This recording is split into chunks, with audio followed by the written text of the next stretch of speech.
We have referrals backwards. We believe that if we have the right incentives, if we create the right incentives, or if we remind them enough, if we remind them for the 10th time, that people are going to suddenly selflessly refer your practice. And that's not how it works. What we find is that people refer because of intrinsic motivations, not because an external force told them that this is the right thing to do. And in fact, if an external force tells them to refer, it defiles the purity of the referral. Now, if I go and refer, I'm wondering if this is because of an external motivation. Is this because of my incentive? Or is it based on the purity of the match between the person I'm referring and whatever it is that I'm referring them to? And so when we introduce these external factors, these external incentives, it erodes trust. It erodes engagement with referral. And so this is a foundational shift in how we should view and approach how we get people to refer us. What we have to do is understand that referrals are intrinsic, and so based on that, create the conditions around that intrinsic motivation so that when a person goes to refer your practice, they're able to see the benefits for themselves, the selfish benefits that they get when the referral happens. So what are intrinsic motivations that we can leverage? And one is status. When we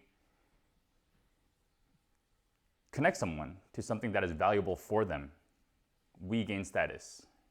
A rising tide raises all boats. When I'm able to create value for my friends, I, as the value creator or the connector of value, gain status. And another is culture. If everyone who's like me is doing something like this and I identify that, then I'm going to invite other people who are similar to that group to join, because connecting to a culture is valuable, right? It's creation of value. So we have it backwards right now. We need to stop pushing people so much to refer. We need to create the conditions that beget referrals. And one of the things that we have to do is we have to be meaningful. We have to stand for something. We have to mean something. What does your practice stand for? Because another common misconception is that I have to, or you have to, create such a good experience in order for people to refer. And that's not always the case. Because I could have a mediocre, an average experience at your practice, but realize that your practice is perfect for someone else and connect you to. Right? So referrals, a great experience isn't the foundation of a referral. It's you standing for something. Because when I can see what you stand for, then I can see who can engage with that. Then I know who to refer. But if you're mediocre and average, then I'm not going to do that. Right? It helps to be meaningful to me, to the person who's going to refer. It helps to create a good impression and to be meaningful. But that's not all that's required. So what's most important is that you become meaningful. You stand for something. If I go to a fancy restaurant and let's say I'm not all about that fancy food scene, so I have a whatever time, but I have a friend who loves fancy restaurants. I can tell him all about that restaurant. I can tell him what I was served. I can tell him how he would like it because I know him. Right? When what you stand for matches the psychography, the psychology of the person that you want to attract, that's when referrals start. So what we really care about is differentiation. Excuse me, because when you differentiate, you can start standing for something that is meaningful and people can identify that. Regardless of whether they like it or not, I can identify that Bugatti is for luxury sports cars. And if I have a friend who loves luxury sports cars but somehow doesn't know Bugatti, I can introduce him to that idea. Right? So it's about differentiation. It's about meaning. It's about standing for something. So how do you do that in a dental practice? How do you do that in a healthcare setting?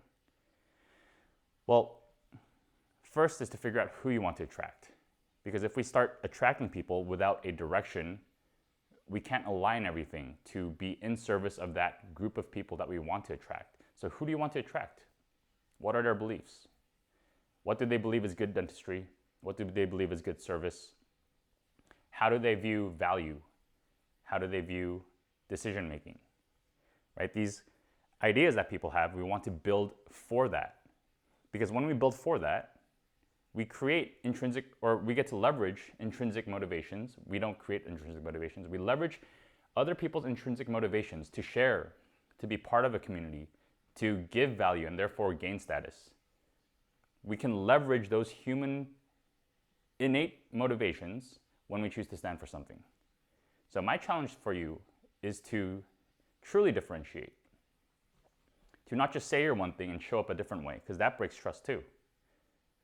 To differentiate for a specific group of people and to create your entire existence, your practice's existence, and design it around that experience for them. So much so that anyone can pass by and say, oh, this office is about this. And I know some people who want that.